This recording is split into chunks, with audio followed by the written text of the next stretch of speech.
It's a bird! It's a plane! No, it's Super Roth! Okay, a gimmicky opening for a commercial about Super Roth Universal Life Insurance, but I'm sure it got your attention. Now, what is a Super Roth, you ask? It's a permanent indexed universal life insurance that's totally liquid and easily accessible once it matures. Can be used to supplement retirement savings or a death benefit, or both. Has no income or contribution limit. Has no 5-year rule like Roth IRAs. Has no 10% penalty for accessing the funds before age 59 and a half. Oh, and the average historical returns are 5 to 7% annually. Tax-free! Super Roths also lock in gains, which means you don't lose your money when the market is down. Sounds incredible, right? Sounds super? Super Roths are the way of the future, specifically your future. To see if you qualify for a Super Roth, go online to thesuperroth.com.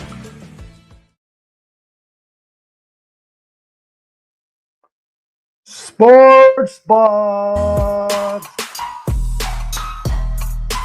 Come out and play today. Listen. Oh my goodness. Another one of these shows, man. Well, I know you guys been waiting for another one. I appreciate your patience. The patience will be rewarded because man. Let's get into it. LeBron, Luka, blindsided? Blindsided. Let's see. Was he blindsided? If these guys have been on another planet and you are not aware of what's going on right now, well, there is a big deal going on right now. I don't know what all this is on my screen, but it's trying to share something else. I want to share with you guys this picture. If you ever see LeBron look at you in any capacity like this, just know your time is short with that organization. Listen here, Bronny, if your daddy ever look at you like this, just know your time is short in that household. And this is for Bryce. I want to touch baby girl. She's beautiful. So this is to the boys. If he look at you like this, just go ahead and start packing up, brother. Because that look says it all to me. Anyhow, if you guys are not aware of what's been going on in the world of sports right now, and I don't know how you wouldn't be aware of it, but the trade of all trades has taken place. Luka Dončić has been traded from the Dallas Mavericks for Anthony. I won't say his name, but some people have referred to him as street clothes because of the amount of time he's missed playing. But Anthony Davis, who has been, in my opinion, the best defensive player in the NBA for at least the last 2.5 seasons. Nowhere in the world, including this year, the year before, and maybe part of the other year previously, nowhere in the world you can tell me that Rudy Gobert should have been Defensive Player of the Year. He gets exposed every time he plays Joker or anybody else in the playoffs. He gets exposed. And so where Anthony Davis is a premier defender, guarding 4 and 5, probably 3 at the 3 position at times. This trade now takes him to Dallas. And I want to share with you guys a little bit of videos and stuff that's courtesy so we can break down the entire deal and what's taking place with Dallas and the Mavericks trading away Luka Dončić, who is a first-team All-NBA for several years in a row. Took his team to the NBA Finals last season, where the Mavs unexpectedly went to the Finals, and their GM has taken some flack for this particular trade by those who feel, what are you doing trading away a guy like Luka in the prime of his career for Anthony Davis, who is a really good player, but they believe that he is second to LeBron. And I don't believe he's been second since he's been in LA. I think that he deferred too much to LeBron. But if you look at it, even going back to the bubble, in the first 3 to 4 games, Anthony Davis was the MVP of the series. He had a game where he kind of acquiesced a little bit more to LeBron, and LeBron kind of came on and do what LeBron tends to do and get his numbers up, and he was able to get the MVP against probably the worst team that has ever made the finals. And man, I can't even think. I mean, I don't even know how far you go back to find a team. You have to go back to maybe LeBron's Cavs team that he had back in what, 07? But that team finished second in the Eastern Conference with a 50 wins. That's how bad the Eastern Conference was when the Cavs made it to the NBA Finals, where they ended up going up against, I believe, the Spurs at that point were like a 4th seed. They were 58 wins in the West, but they weren't even the number 1 or number 2 team in the West. So I digress, but that Cavs team won 50 games that season. It is probably one of the most overrated. LeBron took that team to the finals. If you look at that game, you look at game 6, Daniel Gibson shot over 80% in the game. He scored over 30-some points. LeBron had a very off game. He had a magnificent game 5 in Detroit where he was able to seize control and had a tremendous game, an all-time great game.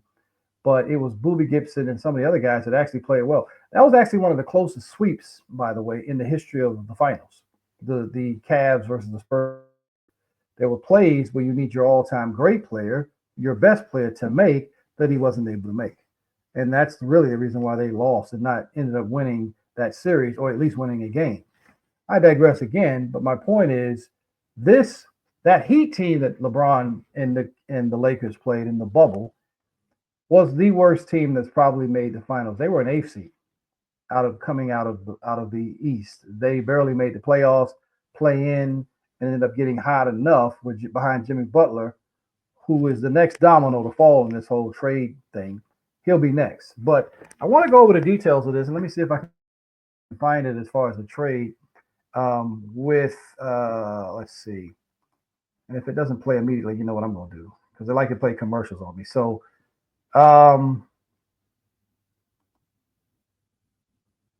so this is according to Sham, and we all know Sham is one of the reporters right now that's on ESPN that's going to talk a little bit about the trade. But here's the information about the trade.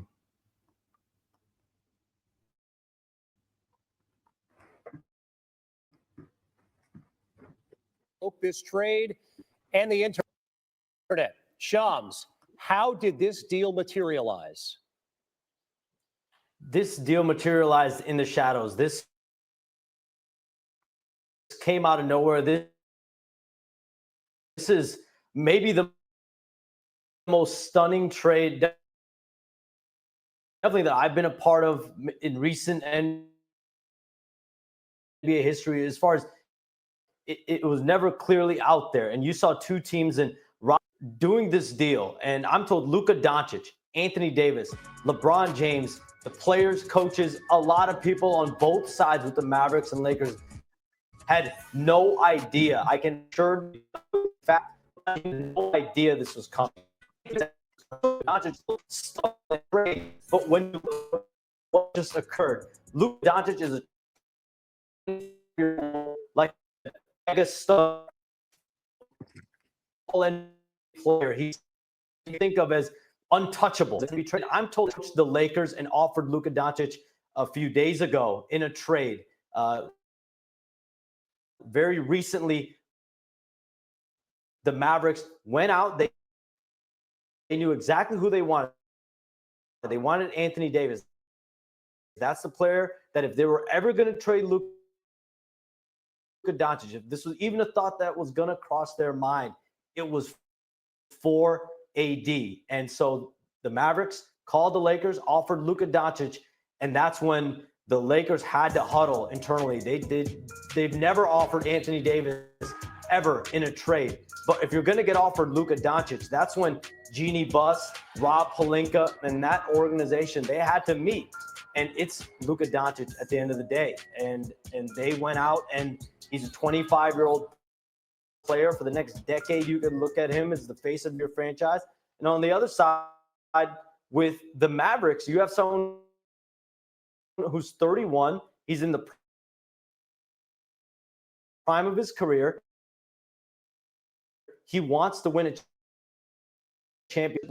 Coming right now, it's the most stunning trade that I've definitely been a part of. So when you see that, you know, that there was a Nico Harris, you know, he traded away Luka. But a lot of this goes into this because Luka apparently was running. This is what Nico Harrison said. I just say there's levels to it. This is on First Take, courtesy First Take. This is what Nico Harrison said. I just say there's levels to it. There are people that fit the culture, and there's people that come in and add to the culture. And those are two distinct things. I believe the people that I hear about 2 years ago with Rick Carlisle would not sign an extension. Stephen A., as long as you've covered this league and been around it, when do you do the same thing? When does a coach have a generational talent and he refuses to sign an extension? Now, we've seen those guys get fired, but to not Larry Bird or Magic, that doesn't happen. And so there's a lot more to this than meets the eye, but it seems to me the Mavericks were had it up to here. And whatever here is it here? Is it here? But they had enough of Luka, and they didn't believe. We don't trust you now, and you're making 40. If we give you 70, there's no possible way we can control you. You know, one of the things that, in just talking to so many people, I remember I decided to just revisit Nico Harrison's resume. And this man played basketball at West Point, military discipline, that kind of thing. Been an executive at Nike for 19 years. Who has he worked with? Michael Jordan, Kobe Bryant, LeBron James, Jason Kidd, etc. You saw that. And what did we rave about? Whether they win, if they won, give it a week. They win a championship, they win a week. They win, and a week later, you know, what are we doing? What are we doing to prepare for next year? If they lost, they ain't even wait a week. You know, somebody like Kobe shoots air balls as a rookie, for crying out loud, gets off the team plane after landing back in Los Angeles and goes straight to the gym. Family looking for him and everything like that because he's in the gym shooting baskets because of all the baskets he had missed in that putting with the air balls with Utah. And then we know what his career ultimately materialized into. They weren't saying those kind of things about Luka. Instead, they were saying he was listed at 230 and he was coming into camp at 260, 30 pounds overweight, out of shape, not committed, etc. How much truth there is to that, one would surmise. Maybe it was embellished to some degree, but when you look at this, clearly it wasn't embellished in their eyes. They meant it. For them to move away from a guy that is an international basketball superstar, international, you understand, the world over, and to let him walk out the door at age 25, when a bad season for him is averaging more than 25 a game, okay? To let that man walk away like that, there has to be so much more to how bad things were between him and the Mavericks organization. And then they don't usually, like, if they got love for you or whatever, they're gonna let your agent know. They're gonna tip you off. What they're not gonna do is cost you over $100 million. They don't do that to people. And I tend to agree with the statement that Stephen A. said, and that the NBA doesn't just move away from a guy, and they just don't move away from a guy willingly without having some level of repercussions. And I will say this: I actually listened to, I think it was Charles Barkley. I'll play his video. I was going to play the video from Rico Harris and Jason Kidd. Now, I will say this. Before I play that video, I got to pay a bill and pay the sponsors and make sure that makes you guys follow and go check out Pepe's Pause. and veteran card donations. So I'm going to play veteran card donations real quick. Let's support our veterans. They need cars, they need vehicles. So let's make sure we salute and protect these veterans who have boldly sacrificed so much so that we can enjoy some of the liberties that we have here. And so this is veteran card donation. Now, more than ever, all U.S. veterans need your help. If you have an old car, truck, or van, you can donate it today and help them. And they'll come pick it up for free. Plus, the money raised helps our nation's disabled veterans and their families. Call the number on your screen right now. Within a few days, we'll come and tow it away for free, running or not. And the proceeds greatly help U.S. veterans. So please call right now. I've got an offer to tell you about to provide home security for your home for less than $1 a day. For real, with no installation or equipment charges. And this is from a company rated #1 by a leading consumer research company. For less than $1 a day with no other costs, you can get your home secured. Plus, get a lifetime equipment replacement warranty. You need protection for your home. Call the Home Security Hotline right now.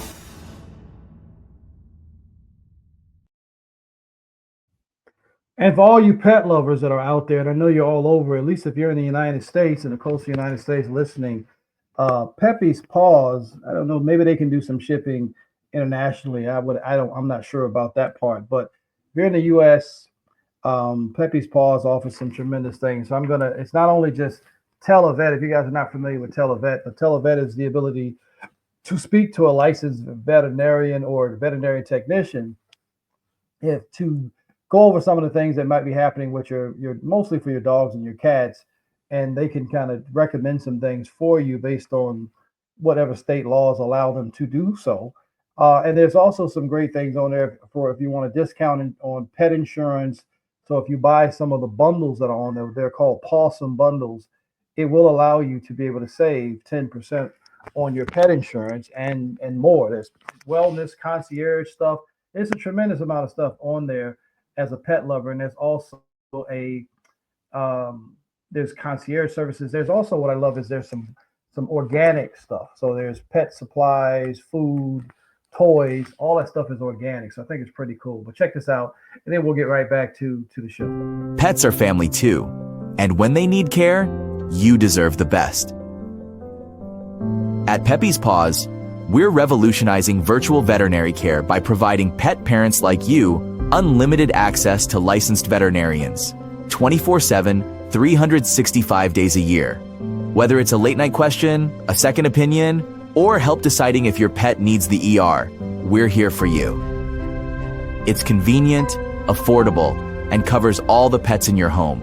Plus, save up to 75% on prescriptions at over 68,000 pharmacies. Visit pepespaws.com to learn more.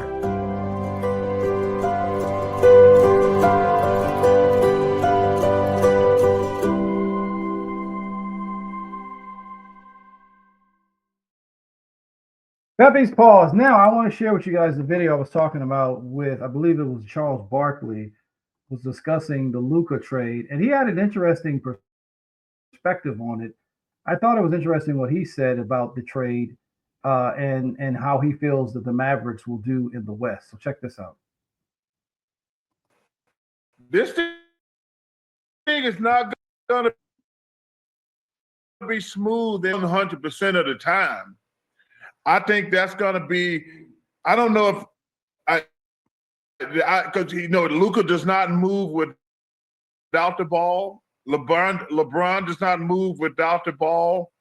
There's going to be some serious growing pains when those two try to play together. Now, they're both great players, don't get me wrong. But LeBron wants the ball, and Luka definitely wants the ball. So it's going to be very interesting how that work out. And when Anthony Davis is healthy, it's going to be a seamless transition to Dallas, plain and simple. Because, he complains all the time about the five. I don't even understand why he complains about the five. Unless you're playing against Joker or Embiid, do we have any more big guys in the league?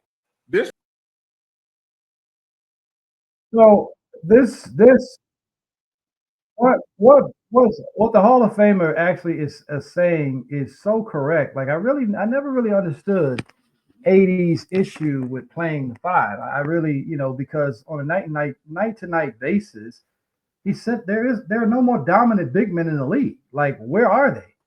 And when you say Embiid, has anybody seen Embiid? It's like he went on break and then he came back. Anybody seen Embiid? I mean, because Embiid is indeed somewhere sitting on a couch, and he is Mr. Street Clothes. He is actually really the Mr. Street Clothes.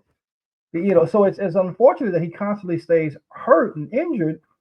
But when people start making comparisons about him and some of the great players in the past and things like that, I always have to pause because, dude, you've never even been to an Eastern Conference final. So don't talk to me about how great you are as a player.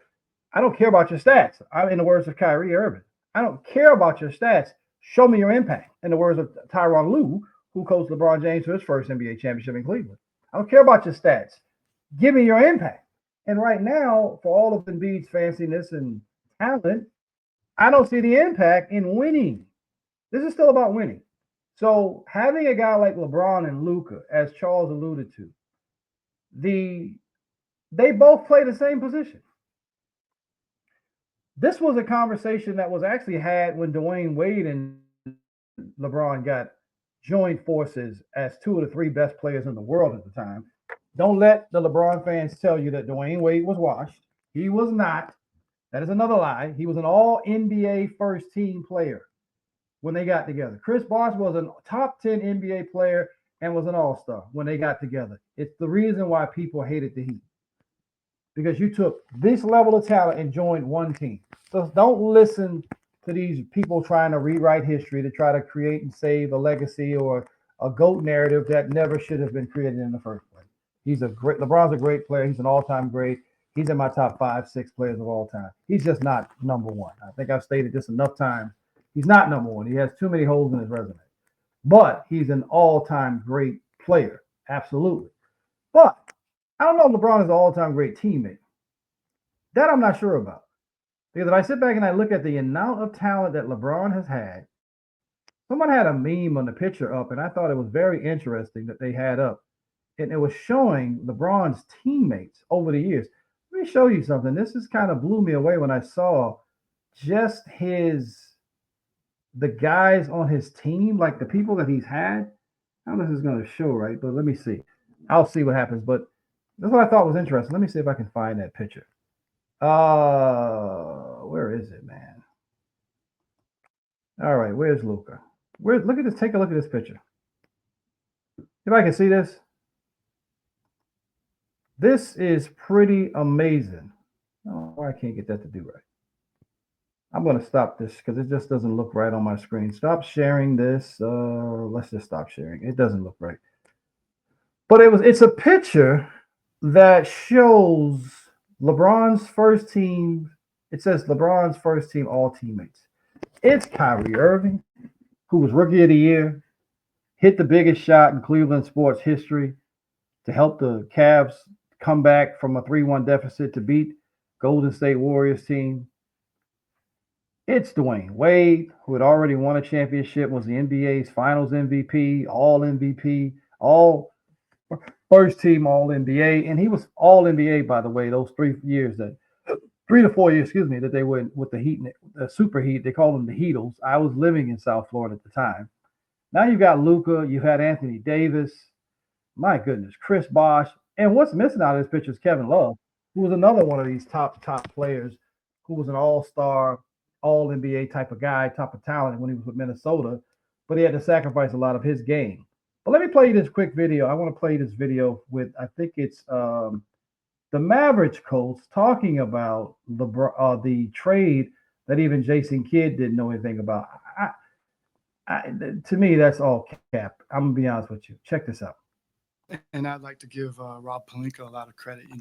Trades, you guys have been around here. Trades don't happen at the smallest level without stuff getting out. And Rob and I were able to have, really intense conversations over the course of, 3 or 4 weeks that started out as a coffee that, was more, hey, would you ever, I don't know, would I let me think of, and then we had to keep it tight. J Kidd didn't know about it. But J Kidd and I are aligned, and we talk about archetypes, and we talk about the culture that we want to create. So I know the type of players that he likes without actually talking to him. Hey, would you like, so I know that. And J Kidd coached them when they won a championship. So I think when you're aligned with your coach like that, I know the type of players that he likes. And so I felt good about it making sense to where we're trying to go.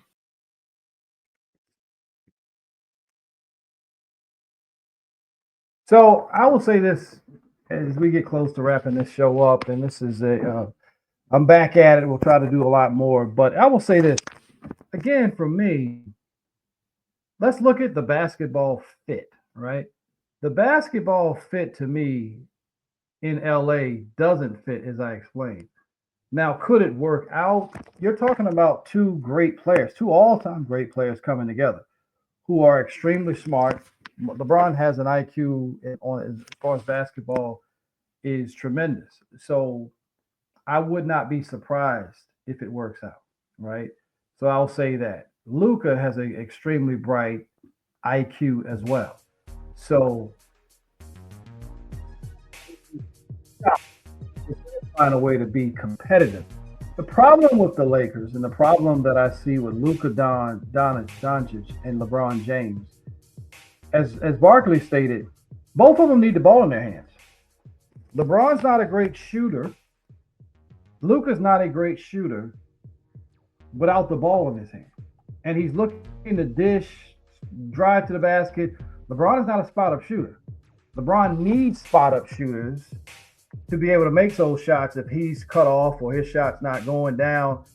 And Luka is somewhat similar, even though Luka probably is a little better offensive player, I believe, at this stage than LeBron is. And maybe, I can't say he ever was because LeBron is an all-time great, and he's the NBA's leading scorer in the history of the game. So obviously he can score, but I don't see the fit matching, right? It's almost the glove doesn't fit. You know what I mean? It's one of those things where I'm just not really sure that it's going to work together, because the biggest problem that no one has really stated, because of all the media friendly people that don't want to step on people's toes, which is why I like Barkley, because he's going to say whatever he wants. And he's going to speak the truth, whether it's right or wrong. He's going to say it. That's how he feels. So you kind of know where he is. Some of these other media plants have been placed in pocket. I've seen people complaining about Stephen A. Smith said something about Bronny James, and where was the lie? He hasn't lied about that, And so there are people that get on him, the Nick Neverites of the world, who I think lacks complete integrity. That smear job he tried to do on MJ with the BS about the steals. Because we could do the same thing when it comes to all these assists, these additional steps and shots that people are getting today. They wouldn't have all these numbers. So. And then that was unfounded. When you went back to look at the videos, those steals and stuff that Jordan was getting was earned. They weren't fabricated. So, but you're willing to do that because you're trying to support another guy. There's no integrity there. So I don't want to hear anything he really has to say, because he just lacks integrity. And some of the other ones that have lacked integrity, that's something that drives me crazy. But I'll say that Luka and LeBron, I don't know how that works. Do I feel like LeBron didn't know? Well, let me put it to you this way. LeBron James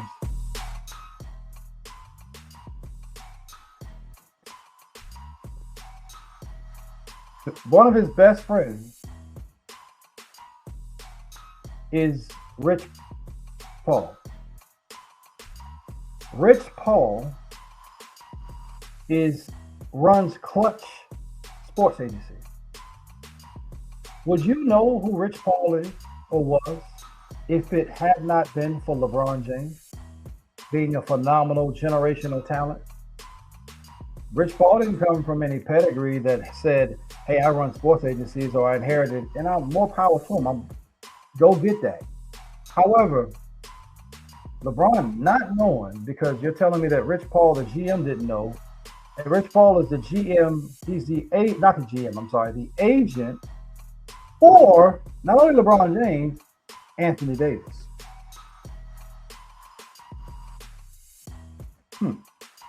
He's the He's the agent for LeBron James and Anthony Davis.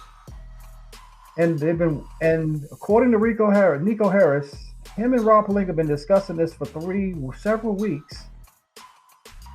He didn't run this by Rich Paul.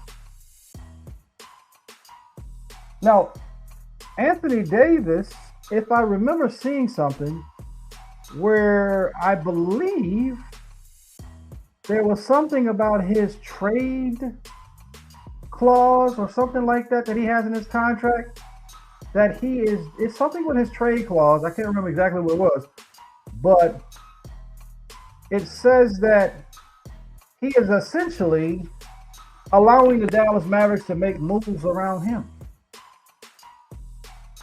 LeBron, we discovered on Twitter, or X as we call it, where Luka shares his missed calls the day of the massive trade, bunch of missed calls from Nico Harris, and it says big guy or whatever he says, number 23, who called him at 3 o'clock in the morning. But LeBron says he didn't know anything at all about this trade. You got Kendrick Perkins and Nick Neverright. Why does Kendrick Perkins sound big on TV? You ain't got to sound big just because you are big. I'm sorry. He sound like it's, I don't know. Anyway. So, and they all are defending like he don't know. Anthony Davis made a statement when LeBron passed Michael Jordan.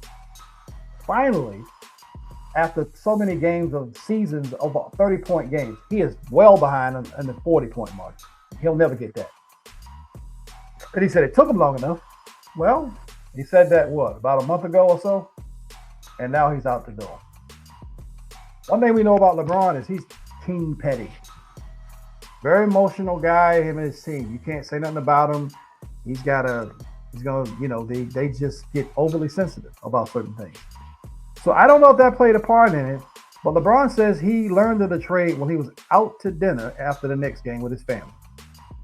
So he had no idea and was surprised by the news, and he's processing it.